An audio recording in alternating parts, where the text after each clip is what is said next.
आणि सिंह कधी काल मिळवलेला खात नसतो.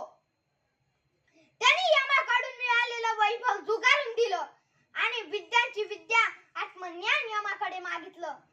त्याच्याच विचारांनी प्रभावित झालेले स्वामी विवेकानंद म्हणजेच लहानपणीचा नरेंद्र, हा नरेंद्र कोणतीही गोष्ट प्रत्यक्ष बघितल्याशिवाय, अनुभव घेतल्याशिवाय विश्वास ठेवायचा नाही.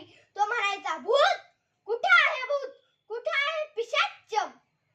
एकदा त्याची परीक्षा असताना तो बाहेर फिरायला गेला. त्याला कोणीतरी म्हणालं, अरे उद्या तुझी परीक्षा आणि आज तू खुशाल बाहेर फिरतो. नरेंद्रने उत्तर दिलं, मी परीक्षा वर्षभर काय केलं त्याची आहे, एका दिवसाच्या अभ्यासाची परीक्षा नाही.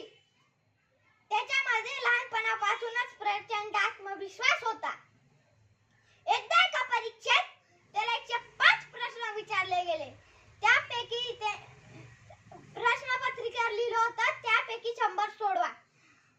त्याने 105 सोडवले आणि खाली लिहिलं, कोणतेही 100 तपासा. असा अलौकिक आत्मविश्वास त्याच्यामध्ये होता.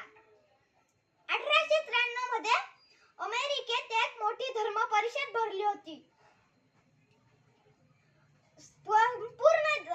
संपूर्ण जगाला मार्गदर्शन करणारे श्रीमद भगवद्गीतेचं महत्त्व तिथे त्यांनी पटवून दिलं. भाषणाला